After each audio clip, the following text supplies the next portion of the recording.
Assalamualaikum warahmatullahi wabarakatuh. Jumpa lagi dengan saya, host Emil Mahmud Shah, dalam program tamu kita tribunpadang.com, Tribun Network. Kali ini kita akan berbincang-bincang dengan seorang tamu spesial yang baru saja hadir di studio, yaitu Bapak Haris Sukamto, AKS, Sarjana Hukum, Magister Hukum, Pak ya. Yeah. Mohon maaf kalau keliru. Beliau adalah Kepala Kantor Kementerian Hukum Hak Asasi Manusia, Pak, untuk wilayah Sumatera Barat. Beliau adalah baru saja menjabat dan sekitar beberapa pekan lalu bisa sambut dengan pejabat terdahulu, ya Pak Andika. Silakan Pak, disapa taruh di Tribuners. Bismillahirrahmanirrahim. Assalamualaikum warahmatullahi wabarakatuh. Waalaikumsalam. Warga Net yang berbahagia, yang luar biasa. Salam kenal, saya Haris Sukamto, Kepala Kantor Wilayah Kementerian Hukum dan Hak Asasi Manusia Sumatera Barat. Baik Pak, ya kita relax saja Pak. Amin. Nah, kita bercerita tentang ini. Selamat datang Pak di ranah Minang. Terima kasih. Mudah-mudahan Bapak betah dan amanah ya, untuk memimpin di kantor Kemenkum HAM dan wilayah Sumatera Barat. Pak, bisa Bapak sedikit cerita tentang bagian tugas dari Kemenkum HAM ini Pak, biar Tribuners di sana juga paham tentang. Okay. Silakan Pak. Terima kasih. Yang pertama, saya kemarin baru melaksanakan pisah sambut dengan pejabat yang lama, dan saat itu langsung saya start gas full dengan seluruh tim saya melaksanakan amanah yang diberikan oleh Menteri Hukum dan HAM, Bapak Yasona. Jadi Kepala Kantor Wilayah itu adalah Menteri Hukum di daerah, Wakil Menteri Hukum di daerah, sehingga melaksanakan seluruh tugas yang dilaksanakan oleh Menteri Hukum dan HAM di tingkat wilayah. Ada 4 kegiatan yang dilaksanakan Kepala Kantor Wilayah Hukum dan HAM di wilayah dalam hal ini Sumatera Barat. Yang pertama, divisi administrasi itu adalah bersifat supporting unit, memberikan dukungan fasilitatif terhadap seluruh kegiatan yang ada di kantor wilayah. Mulai dari SDM-nya, fasilitas kantornya, kelengkapan yang lain, itu menjadi sarana pendukung suksesnya kegiatan itu adalah divisi administrasi. Yang kedua adalah divisi pemasyarakatan. Ini yang divisi yang kadangkala menjadi sangat sibuk dan banyak sekali pemberitaan yang terkait dengan divisi pemasyarakatan. Maka tugas kami adalah mengupayakan bahwa seluruh agenda yang terkait dengan divisi pemasyarakatan itu sesuai dengan tusi yang harus diemban. Bapak Dirjen Pemasyarakatan mengeluarkan instruksi bahwa kita harus sama-sama menuju 3 kunci pemasyarakatan maju dan juga back to basic. Ini penting untuk divisi pemasyarakatan. Memberikan pelayanan tidak hanya kepada warga binaan, tetapi juga kepada keluarga dari warga binaan. Sampai yang bersangkutan betul-betul bisa kembali ke masyarakat dengan baik dan membantu proses pembangunan di daerahnya. Baik Pak. Untuk selanjutnya yang poin keempat ya Pak, tentang peningkatan kesejahteraan. Silakan Pak, lanjutkan. Jadi upaya Kanwilkumham Sumatera Barat untuk mendukung pemerintah daerah dalam upaya percepatan peningkatan kesejahteraan masyarakatnya. Kami ada program unggulan yang sangat luar biasa. Yang pertama adalah ada pendaftaran perseroan-perseorangan. Setiap orang, kalau biasanya kan kita berbicara PT, perusahaan, NP, atau CV, ini kita tidak perlu. Teman-teman yang UMKM, yang punya home industry di rumah, itu bisa mendaftarkan perseroan. hanya membayar langsung ke bank 50.000 itu langsung keluar badan hukum perseroan perseorangan. Berarti lebih efisien dan efektif lebih ya, Pak? efisien. Dan itu mendapatkan akses untuk menambahkan modal melalui perbankan.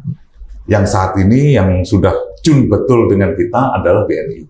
BNI ya. Nanti disusul sesuai dengan arahan Pak Menteri kemarin, Mandiri, BRI, yang lain-lain yang itu akan diupayakan untuk sama-sama mendukung program perseroan perseorangan. Baik, Pak. Itu ada kaitannya yang kondisional di Sumatera Barat. Pesan Pak Menteri ini memang ada pesan khusus untuk lebih fokus ke situ, Pak? Ini adalah program nasional. Ya. Jadi program nasional bahwa percepatan ekonomi pasca pandemi COVID ini penting. Maka kita luncurkan beberapa kegiatan yang betul-betul langsung terasa kepada masyarakat. Ini perseroan perseorangan. Yang kedua adalah seluruh UMK dan UMKM ini didorong betul dalam rangka kita meningkat kepada Sumbar menjadi destinasi wisata di tahun 2023 ini. Seluruh produknya itu harus terdaftar melalui mereknya, melalui patennya. Kalau tidak terdaftar, umpamanya kita mau minum kopi. Kopi ini kopi mana? Kopi Padang. Sudah terdaftar belum? Bahwa ini memang produk dari Padang. Nah, ini yang dikhawatirkan bahwa produk dari Sumatera Barat itu bagus-bagus, tetapi karena dia belum terdaftar di kekayaan intelektual, dia didaftarkan oleh wilayah lain. Banyak sekarang yang produk kita, tetapi justru karena kita tidak peduli terhadap produk kita, didaftarkan. Padahal semakin banyak kekayaan intelektual kita yang terdaftar di kekayaan intelektual itu, secara otomatis dia mampu mendorong PAD di daerah. Jadi nggak usah daerah apa pentingnya kalau itu didaftarkan, nggak usah bertanya itu. Tapi secara otomatis ketika semua terdaftar, dan masyarakat bergerak bersama untuk mendorong ekonomi rakyat ini berkembang secara pesat, PAD daerah dengan pajak pasti akan semakin cepat. Baik, Pak. Ini ngomong-ngomong tadi sudah menyinggung tentang minuman, Pak. Kita agak relate aja. Saya juga pengen minum juga, Pak. Terima kasih. Warganet, minum kopi dulu. Bapak perlu air putih nggak? Sudah, cukup. Baik, Pak. Ini sampai sejauh ini kan Sumatera Barat tentu sudah dalam peta mapping dari pusat juga Bapak selaku representasi pemerintah pusat di daerah ya, ada kementerian. Kedepannya apa lagi, Pak? Target apa misalnya yang pekerjaan rumah yang harus dibereskan untuk sini, Pak? Saya ada dua janji saya kepada tim work saya. Jadi kalau saya di Sumatera Barat itu selalu mengatakan teamwork. Karena tidak ada seorang pimpinan itu yang mampu bekerja sendiri tanpa komitmen kebersamaan dari seluruh tim. Maka ada dua janji saya yang saya sampaikan kepada tim work saya. Yang pertama, kantor wilayah dengan seluruh satker itu performan dari fasilitatif itu menjadi bagian utama. Jadi bagaimana kita mau melayani orang lain atau menerima pelayanan dari orang lain apabila kantor kita tidak nyaman untuk memberikan pelayanan, tidak rapi untuk memberikan pelayanan, tidak nyaman, tidak sejuk, dan tidak aman. Kita sulit. Maka benahi dulu kantor kita, rapikan dulu, layak untuk menjadi pusat pelayanan. Apalagi kalau Kanwilkumham itu Law and Human Rights Center. Jadi ke sana. Maka kesiapan kita secara fasilitatif itu memang harus kuat betul. Nah, saat ini mulai dari saya mulai berbenah. Terus saya ajak teman-teman ruangan tolong rapikan, berkas-berkas dirapikan. Nanti kita siapkan gudang khusus untuk kegiatan tahun 2022 yang sudah di-close, tersimpan rapi di ruang arsip. Ruangnya rapi, tertata, ruang layanan rapi, jadi kami siap untuk baik. Ini yang pertama. Yang kedua, saya harus memperbaiki performa individu. Jadi kita sudah lama terlena bahwa tugas kita itu sangat luar biasa banyaknya. Kita terlena. Karena kita terlena, maka sering terdengar bahwa kita juga terlibat di dalamnya yang bersifat negatif dan sebagainya. Ini saya genjot terus teamwork saya agar performan individu ini meyakinkan betul bahwa saya ini adalah abdi negara, saya adalah abdi masyarakat. Jadi kesiapan saya untuk memberikan pelayanan itu dimulai dari hati kita yang bersih, niat kita yang tulus. Jadi nggak ada lagi kesempatan kita untuk kalau melayani orang itu selalu berkait dengan uang, selalu minta imbalan uang. Ini sudah harus close lah, itu sudah selesai. Mari kita melayani dengan hati, no pungli, no gratifikasi, no korupsi. Baik. Dan ini yang harus saya tekankan kepada seluruh tim saya. Baik, luar biasa Pak. Itu dia secara internal ya Pak. Tadi kemarin juga saya ingat ketika bisa sambut Bapak, ya kemarin itu Bapak menggarisbawahi bahwa pentingnya bermitra dengan media, pers ya, insan pers. Tentu Bapak punya alasan tersendiri ya. Mungkin dengan pengalaman sebelumnya bahwa pers adalah mitra yang penting dan ada beberapa hal yang harus dipatuhi dalam kemitraan itu. Silakan bisa dijelaskan Pak gini. Oke.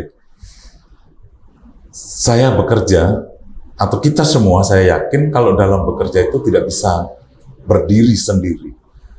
Harus ada lembaga atau alat lain yang mampu memberikan koreksi kepada kita. Maka salah satu kuncinya adalah media. Saya selalu berkomitmen menjalin koordinasi, komunikasi dengan media ini, saya nggak main-main. Saya tidak pernah membandingkan media resmi atau media lain yang belum terakreditasi. Sama, kita mempunyai semangat yang sama, pasti tujuannya satu, Sumber Sumatera Barat harus lebih baik. Ya. Nah, untuk menuju ke sana pasti ada komunikasi keterbukaan. Maka saya mohon bantuan seluruh warganet juga memberikan masukan kepada Kanwil Kumham agar ke depan Kumham ini menjadi lebih baik. Seluruh media, saya mohon bantuannya bagaimana upaya kita mewujudkan Sumatera Barat pasti siap untuk memberikan pelayanan. Ya. Sumatera Barat menjadi yang terbaik, tuan rumah yang terbaik, agar wisata berjalan, investor berjalan, semua itu yang bisa menggerakkan kuncinya di media. Dan masukan dari warganet semuanya. Baik. Ini yang saya butuhkan sangat, sehingga mudah-mudahan bantuan komunikasi, koordinasi selama kepemimpinan saya di sini menjadi berkah bagi kita Amin. semua. Apalagi kalau kita melihat kemarin di masa pandemi, ya semua tiara, Betul. semua tiara. Mari kita bangkit kembali, mari kita semangat kembali, jaga kesehatan agar kita mampu memberikan yang terbaik bagi masyarakat Sumatera Barat. Baik Pak, luar biasa Pak. Ini sudah di penghujung perbincangan ya Pak ya. Terakhir mungkin ada sedikit, kami juga Tribuners juga di sana juga pengen tahu tentang sisi keluarga Bapak sekilas lah, mungkin tentang ini tentu tidak lepas dari dukungan keluarga sampai Bapak ke pencapaian titik sekarang ini tentu tidak lepas dari keluarga. Bisa sedikit Bapak cerita tentang success story keluarga yang mensupport Bapak selama ini?